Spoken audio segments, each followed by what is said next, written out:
Саламатсыздарбы, коллегалар. Сабырдуулукка чакырып, сабырдуулук менен жыйынды ачылып өтсөк дейм да. Анткени президентибиз да ошону суранып кеттир. Мен дагы мындай элдин билишин калайын да чындап келгенде просто сабырдуулук кылалы. Ошол жерден сунуш рахмат. Маалымат бердиңиз, азыр чегалары жаап атат депчи. Казакстан биз үчүн мындан да кыйын учурларда чегаларын жапкан, эми өткөнгө кайрылбайлы дедим эле. Кыйналып турганда бизге ошондо ун керек болчу, азыр ун керек эмес. Кудайга шүгүр, бизде аманчылык, тынчылык, эки колубуз, эки бутубуз бар, өзүбүздү өзүбүз багалабыз. Ошондо деле чегараны жапкан, биз жашап кеткенбиз. Кеп анда эмес. Экинчиден, эгерде биз жоокерлерди жөнөтсөк, Казакстан ошол чегараларын ачат деген кепилдик барбы? Бул экинчи суроо.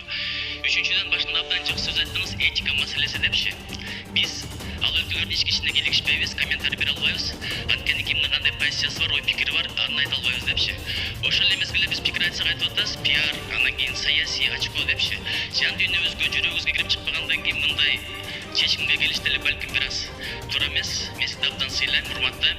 Өзүңүздүн милдетиңизди аткарып атасыз. Бул туура нерсе, бирок биз дагы пикирлерди айталы. Ошон үчүн улууга урмат дейт, күчүгө зат дейт. Баарыңыздардан эгерде бир аша кетсем, кечирим сурайм, чоң рахмат. Урматтуу Нуржигит Кадырбекович, кечиресиз. Мен сиз биринчи жолу депутат болуп келип атасыз. Я как один из опытных депутатов, то есть политиков, знаю, кто о чем говорит. В отличие от вас. Рахмат. Рахмат, урматтуу депутаттар. Бул жерде сунуш түшүп атат. Камчыбек Кыдыршаевичтен, Акылбек Үсөнбековичтен, жогоруда Акылбек Төмөнбаевден дагы сунуш түштү. Аталган маселени жабык түрүндө өткөзөлү депчи. Ошон үчүн урматтуу депутаттар, добуш берип туруп, андан кийин ортоңку трибунага чыкпайлыбы? Кандай дейсиздер? Кандай дейсиздер, урматтуу депутаттар? Саламатсыздарбы, коллегалар. Сабырдуулукка чакырып, сабырдуулук менен жыйынды ачылып өтсөк дейм да. Анткени президентибиз да ошону суранып кеттир. Мен дагы мындай элдин билишин калайын да чындап келгенде просто сабырдуулук кылалы. Ошол жерден сунуш рахмат.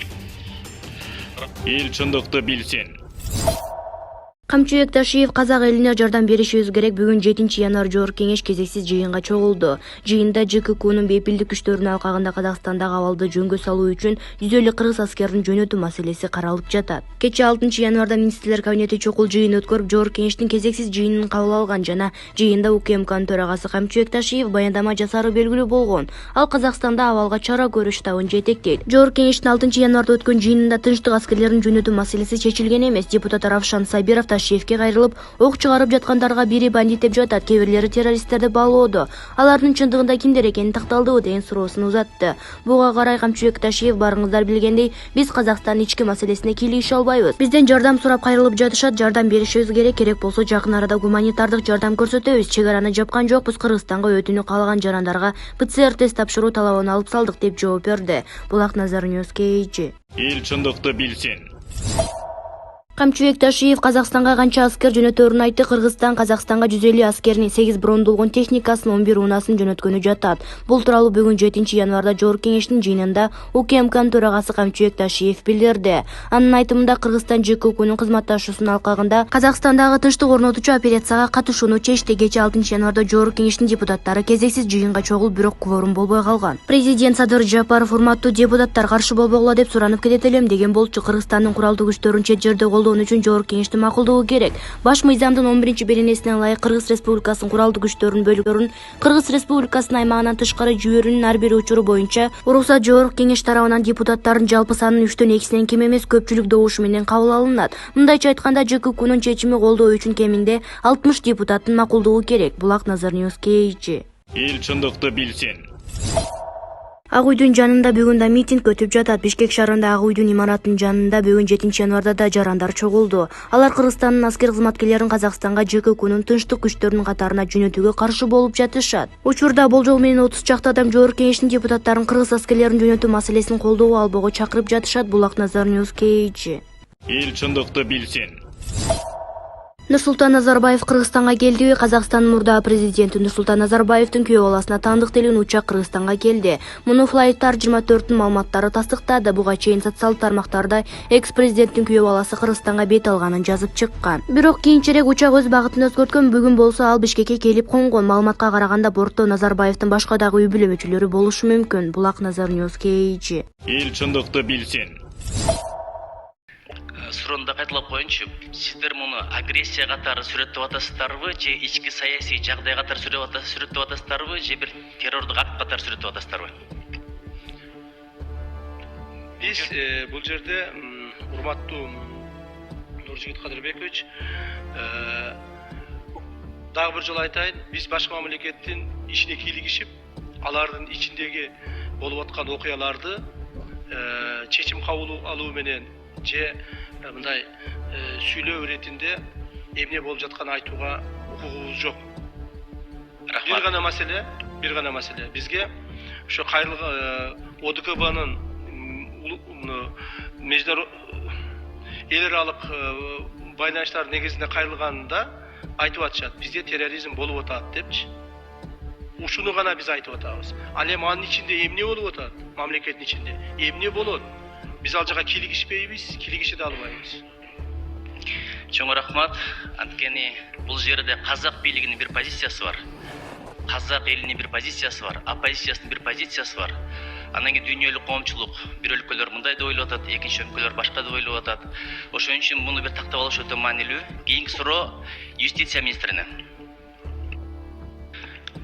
Если мы будем принимать данное решение, на мой взгляд, это будет неконституционно. Знаете почему? Потому что только что Камчыбек Кыдыршаевич, он привел цитат из Конституции. Это статья 11 пункт 2. Вот в следующем пункте прописано черно по белому. Использование вооруженных сил Кыргызской Республики для решения внутригосударственных политических задач запрещается. Эгерде биз азыр кандайдыр бир чечим кабыл алып турган болсок, бул конституцияга ылайык келбейт. Мен түшүнөм, ОДКБнын алкагында биздин милдеттенмелерибиз бар. Бирок биздин башкы мыйзамыбызчы, жакында эле биз ант бергенбиз, башкы мыйзамды жана мыйзамдарды аткарууга ант берем деп.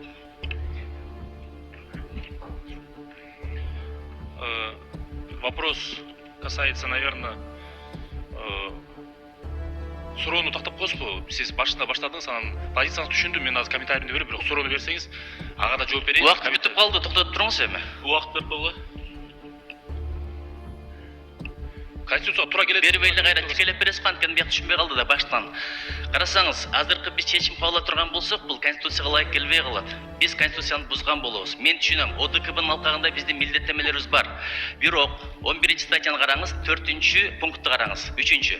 Использование вооруженных сил Кыргызской Республики для решения внутригосударственных политических задач запрещается. Кыргызчасы, кайсы бир өлкөнүн мейли ички саясий кандайдыр бир тирешин же тапшырмаларын чечүүгө куралдуу күчтөрдү колдонууга тыюу салынат деп биздин башкы мыйзамыбыз көрсөтүп атат. Түшүнүп атам, рахмат. Если разрешите, тогда я отвечу. У вас в вопросе сразу 3, по-моему, было позиции. Я все 3 прокомментирую. Башында айтып кеттиңиз, определение боюнча ошодон акыркысынан баштайын. Пункт 3 статьи 11, он касается, конечно, наверное, в большей степени внутри Кыргызстана вопросов. Но пункт 3, который касается использования по вопросу решения внутригосударственных политических задач, запрещается. Это внутри Кыргызстана. Но вы затронули самый главный вопрос, который важен сегодня, чтобы и вы вообще 3-4 уже человека на это обратили внимание. Был вопрос о том, является это агрессией или нет. Открытый вопрос. Является ли это терроризмом или нет. Открытый вопрос. Здесь прямых ответов ждать от кого-либо сложно. Это вам решать. Теперь второй момент, самый важный.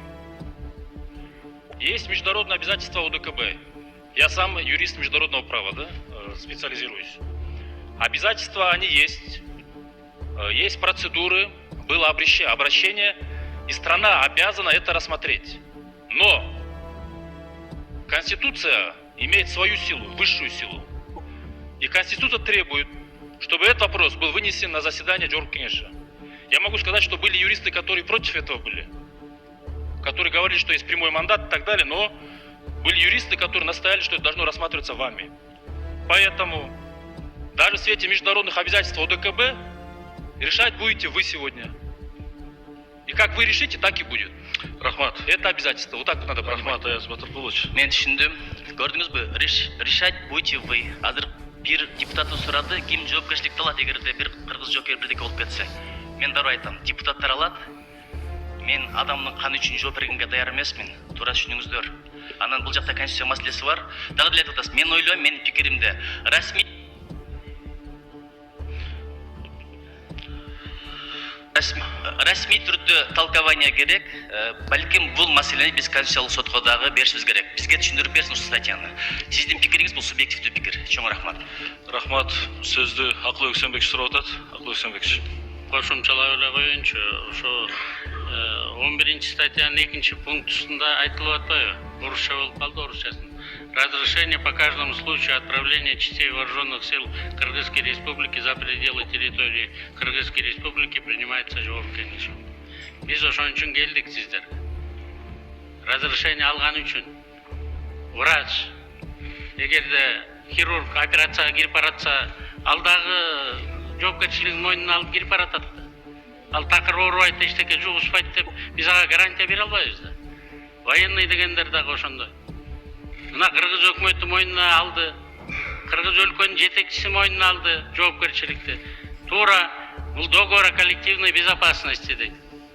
Биз ошол эки договорго кол коюп бергенбиз. Маданий суверенитетибизди коргойлабызбы? Коргойлабыз. Экономикага аракет кылсак болобу? Болот. Саясий суверенитетибизди ким талашып атат? Эч ким талашкан жок. Бирок согуш военный суверенитетибизди биз колдой албайбыз жалгыз өзүбүз. Эгерде биздин башыбызга мүшкүл түшсө, иш түшсө, бөлөк парламенттер ушентип обсуждать этип отура берсе, биздин эмнебиз калып калат? Биз ошондуктан ошо ОДКБга кирип атканда, менде жаш депутат болчумун, колдоп, ушундай агрессия боло турган болсо, бири-бирибизди колдойлу деп ошондо жардам берген. Кыргыз өкмөтү ошону мойнуна алып, сиздердин астыңыздарга келип атат.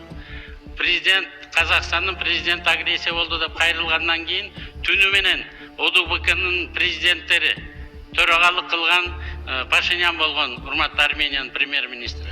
Аларга ошол эки далилдин баары көрсөтүлгөндөн кийин анан ошондой чечим кабыл алынды. Бирок ар бир жолу уруксаатты жогорку кеңеш берет деген үчүн сиздерге уруксаат алганы келип атабыз. Жоопкерчилигибиз ар бирибиздин мойнубузда болот.